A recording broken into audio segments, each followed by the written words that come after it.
Told them, sus. Free the guys. All the way, they come all the way to Kenny to get my guy down. Young boy gets stabbed in Camden, running down the street, knocking on doors, screaming and asking for help.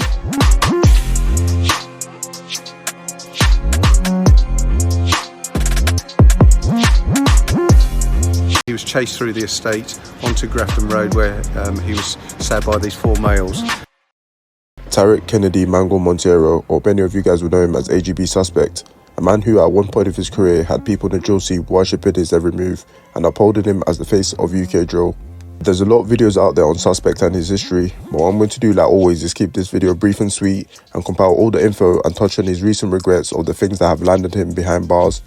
I'm not going to go too in depth into everything, but touch on the things that made Suspect an absolute demon and had him hiding in Kenya from a murder trial. This video is not to glorify crime in any sort of way, but simply to provide information. And with all that being said, let's get straight into it. You see, Suspect was involved in the gang life from a very young age, and you can see pictures of him online from just 11 years old holding up knives and throwing up a C sign, which is arguably believed to be part of the Combo Gang, which I'll touch on later. Suspect is a member of Active Gang, also known as AGB, based in Agog Grove Estate, Camden.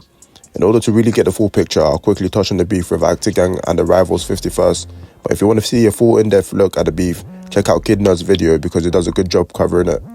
Also, shout out to Traplo Ross for a lot of the information in this video. Go ahead and check out his channel and the documentary he made on Suspect. You already know, fam. Cracktown, crack first. Up in Castle and shit. Yeah, CT. You already know, man. The gang situation in Camden, northwest London wasn't too bad in the early years, with different areas in the borough being chill with each other and calling themselves CT, an abbreviation of Cracktown because of the drug problem that was going around Camden at that time. The gang would even release music together, but this will all change around 2016. Around this time, a lot of in-house beef was going on, and the different areas around Camden started getting into arguments with each other about phone and watch robberies, which were very common around that time. But take that with a grain of salt, because it's also said that the inside beef was going on way before the whole robbery situation, and will start brewing up from the youngers in Ackland Burley and Haverstock Holloway Secondary School. CT would now split up into 2 gangs, 51st, which was made up of Pegwater Estate, Queen's Crescent and Combo from Regent's Park, and all shared the NW1 or NW5 postcode. And on the other side of the coin, and still in Camden, we had the 71st gang, made up of CT1, NRB, and the gang we're going to be focusing on today called Active Gang. It's important to mention that Agog Grove Estate in the 71st houses a lot of Somalis, with a large portion of them being part of the gang. With this divide now in full effect, the war will get deadly and lead to a lot of the youth losing their lives. Suspect will be in and out of prison between 2016 and 2017 for different things like violent disorder and assault on a police officer, so he'll be out of the picture for the moment. In 2017, the war will kick off with back and forth for each side. Active Gang shooting 3 men from the 51st, and 51st retaliating by literally letting off a shotgun to the head of a 71st member. The real war will start on February 2018. A house party was going on in Kensington, West London, and it was believed that the gang from Hackney called ZT would be present. A 51st member called Dotty and his boys took that info and geared up with knives to the party, ready to cause some trouble. It said that Dotty pressured and took another gang member called Boogie B's necklace and phone, which is when 20 man chased after Dotty and stabbed him a total of 13 times, with Boogie B dishing out the last blow. This case would be the match to ignite the fire, because once the 51st gang caught wind of what happened to one of theirs, they didn't take it lightly, and were going on a hunt across Hackney and Tottenham looking for ZT members in a Merc van and a stolen BMW. After not finding any ZT members, they'll turn around and come back on full smoke looking for 71st members who had nothing to do with the killing of Dotty. They'll come across a 71st member called AK and finish him off, only to hop back in the car and continue their streak. They'll then come across S45, another 71st, and stab him to death as he tried to run away in the back of a stranger's car, fearing for his life. 51st members Lank, C2 and Action would drop a tune that got the lead to the call What Happened, where they talk about the 2 bodies they caught and how everyone knows about it.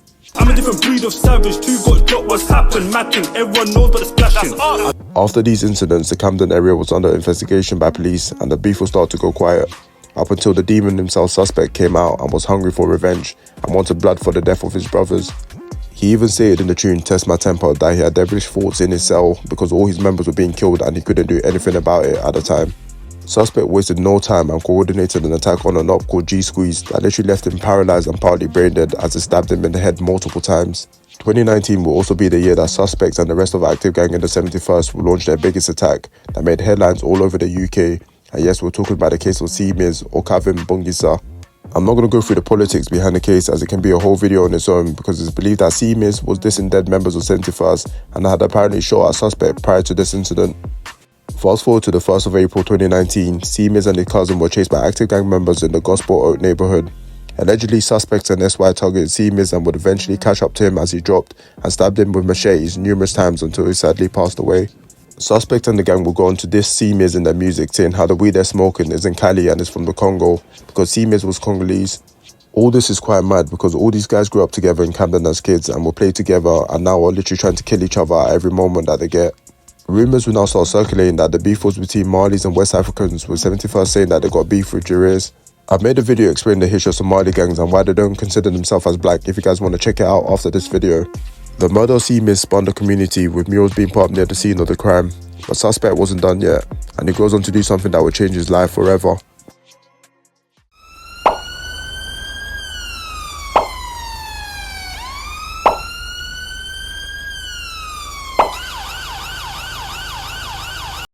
Couple months after the death of C-Miz, 16-year-old 51st member called Alex Smith, known on the roads as Culprit, will see his life flash before his eyes. Before we continue, if you've made it this far, it probably means you're enjoying the video, so drop a like and subscribe to support the channel. August 12, 2019, Culprit got Nando's with friends in what will be his last meal. Suspect was on a ride out in the same area with SY and S-Wavy in a stolen Ford Fiesta and other 71st members driving a blue Seat. 10:30 PM, the gang will spot Culprit and the others and start chasing them, with suspect hopping out the car whilst holding a fat zombie knife. The 51st members attempt to hide in their estate on Euston Road, whilst the active gang circled around blocking their exit. Fearing for his life, Culprit desperately banged on every door begging people to let him in, but once suspect and the others caught up to him, it was too late. The gang will hold Culprit whilst suspect pushed the zombie knife into Culprit's chest whilst it came out of his back, killing him straight away. Active gang would release tunes after like Knockdown Ginger and suspect's famous tune Dug Out, which mocked Culprit heavily. Camden will turn into a war zone with 3 people getting killed in 5 days in just September alone. After the death of Culprit, the police were onto active gang and built up a case against suspects, but suspect wasn't taking no chances and fled the country with S-Wavy to France, where they lay low for 2 months. Bobby's gang, gang, gang. Gang, gang, gang, gang, gang, gang, gang. Yeah, man. Gang. The two would then fly out to Kenya, Nairobi, because S-Wavy had family there. And while suspect was on the run, he started releasing all his tunes that he pre-recorded and made before going on the run. This ain't Cali, I come from Congo. Got caught and hit with a combo, head and neck and some in a torso. Wasting higher, where these liars be. In tunes like Way Too Charged and Dug Out, suspect wouldn't hold back and will rap about all the things he's done to his ops and how active gang carried out multiple murders. Suspect will continue to build his name with every new drop and would even get body doubles to do his music videos whilst he's chilling in Kenya.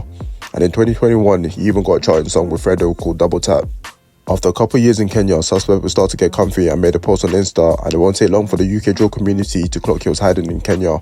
He even had an active gang cap on a beach in Mombasa in one photo. Just over 2 years, on the 26th of January 2022, suspect and S-Wavy will be arrested in Kenya for the murder of Culprit after an international arrest warrant was issued against them. Tell them, sus. Free the guys. All the way, they come all the way to Kenya to get my guy down. Show them yourself. Show them yourself. Show them yourself. Who showed them the cell, cuz? He got KFC in the Kenyan jail, and he's got a... Suspect got slapped with a life sentence, 24 years behind bars, and whilst locked up he would continue to post on socials and would even have access to a phone, allowing him to drop a jail freestyle. I'm the man behind the plan, I'm the man behind your bitch when you call her trying to FaceTime back shots. The booty clapping when she face down headshots. Fast forward to 2025, Tanks will make a video on YouTube explaining how suspect should focus on other things whilst in prison and why he tried to be involved in the gang life after getting lifed off. And I'm not saying this to take the mick, I'm genuinely saying, suspect, take the L and move on with your life. From that prison cell, do what you can for your son. This beef, fuck all of it, it's done. You've been lifed off. Now from that cell, read. Do what you can for 25 years for your son. If you come out after that sentence and you're able to even do something for your son, it's better than nothing and they might forgive you. Like, think about the future, my guy. Seriously, focus your energy on something else. Don't focus it on this gang nonsense, because even your ops have realized this is a facade. I am gonna leave this. This is doing nothing for me. Suspect will see the video and make some posts on Insta showing that while sitting in prison he started to regret his decision. As he says, it's easy to criticize someone who's already made a mistake, and how he grew up when gang life was glorified. It just goes to show you that the saying is true. Gang banging only ends in 2 ways, prison or death. Tanks will respond to suspect's post explaining how he's clowning on him so younger people don't think that the gang life is cool and try to follow in the steps of suspect. And I'm trying my best to deter younger people watching this from that lifestyle. And one effective way that I think there is to deter younger people from getting into this lifestyle is for it to not be cool. Is to clown it, is to laugh at it, is to not make it cool. Because when you're young, you don't want to be uncool, do you? You want to be cool. That's all you care about. You don't know about council tax yet. You know what I mean? You want to be cool. But as somebody who grew up around people with similar circumstances to you, I can understand why someone like you would go down this path. It's very easy for you. With all that being said, suspect built up a very strong fan base and his name still holds weight. But he's probably asking himself whether it was worth it. The scene will eventually leave him behind and he will grow old in prison, missing the family and friends that he left behind. If you take anything from this video, let it be that the gang life is not something you want to be involved in, because it's just selfish to the people who care for your well-being. You might think it's not that deep, but at the end of the day, if you get locked up or end up dead, the people that truly suffer and lose sleep are your family. So stay smart and I'll see you guys in the next one. God bless.